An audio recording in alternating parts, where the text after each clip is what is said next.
This year is about doing some of the tasks that I've been putting off, and that starts with swatching.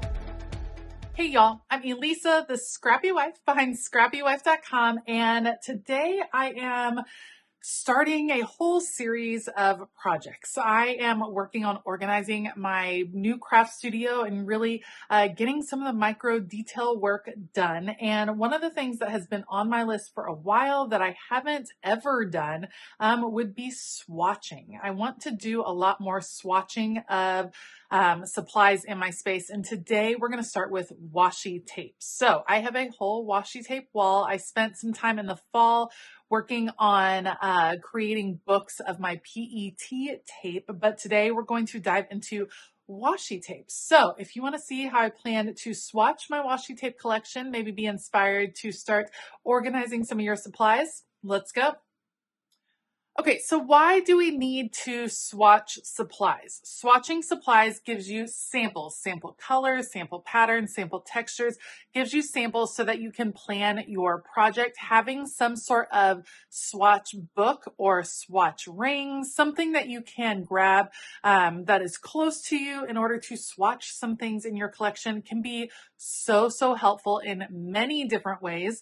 And so that's why I am really excited to start this project. I also think it can be helpful for those of us that like to shop for supplies. Having the swatches lets us know, do we already have this color? Do we have this pattern? How are we doing in this realm or that realm?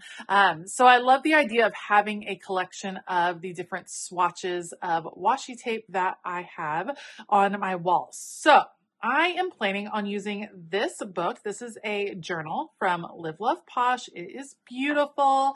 Love it, love it, love it. It has great white pages, which I think are going to be really handy.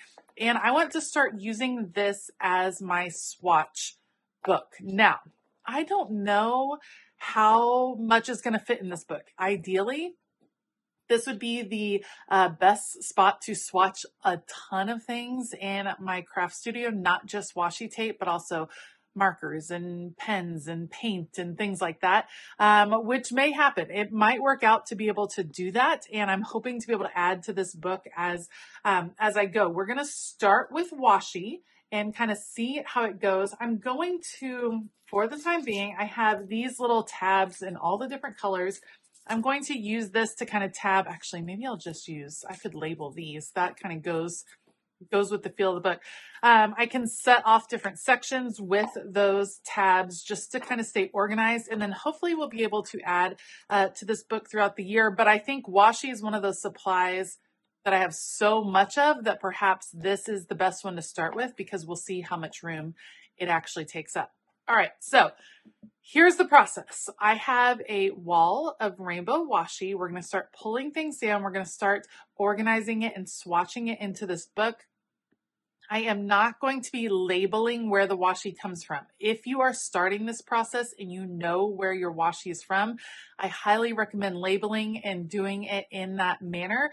I have so much washi, I have no idea where all of it's from. And so we're just going to have fun getting this swatched and kind of working through this process. All right, let's go. One more thing that I wanted to mention, I do have a whole wall of washi tape. I have a ton of washi tape, and I am able to store mine in an extremely visual way. So I can literally sit at my crafting desk, look up and see every single roll of washi tape that I own. So do I need a swatch book for all of the washi tape? I may not, just because of how I like to store it in my space. But not everyone has that. Many of you have washi tapes in drawers. Many of you have them in big bins where you have to kind of dig around. And in that case, it can be really helpful to have a swatch book of some sort to help you get an idea of what you do actually have in your space, what you're working with, if you can't easily see everything. I also, though, just think this will be really handy to have on the go. And if I'm able to keep different swatches in here, not just washi tape, but kind of going into my stamps and pens and things like that, I think that would be extremely, extremely helpful. So I'm hoping, we'll see as I work through the book, I'm hoping that there will be some space where I can keep some more swatches, and then this can just become my swatch book central. Some other things to keep in mind. I actually did pretty large swatches. It goes across the whole page. This is an A5 size. You probably don't need swatches this big. I probably could have done smaller swatches and like 2 rows of washi tape swatch on each, or 2 columns, I guess, on each page. But I do like the longer ones. I like that it fills up the whole page. And some washi tapes in particular, you need a longer sample to really understand what the pattern is. So that's what I was thinking. But if you're a little bit worried about this, wasting washi tape, or you're wanting to preserve room, you definitely don't have to have this long strip.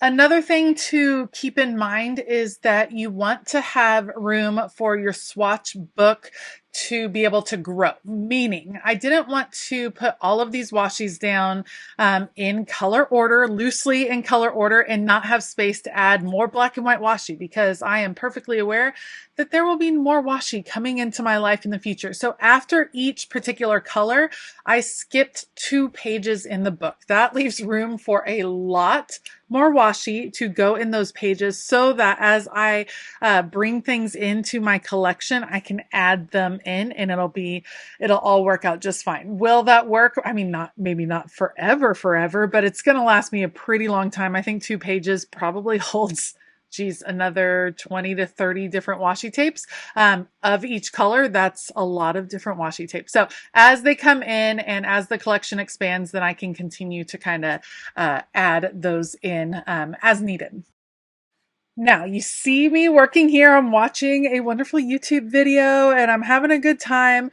This is sped up 8 times the normal speed. This process, the process of swatching your materials, your supplies, can take a really long time. And I think that's one of the things that was keeping me from doing it, is because I knew it was going to take a long time. In fact, spoiler alert, I was not able to get through all of the colors in this one session. And this is where I want to talk about when you should start swatching right away. You should start swatching the supplies you have right when you get them. Do as I say, not as I do. I have some swatches of different sorts of some of my ink colors that I may transfer into this book.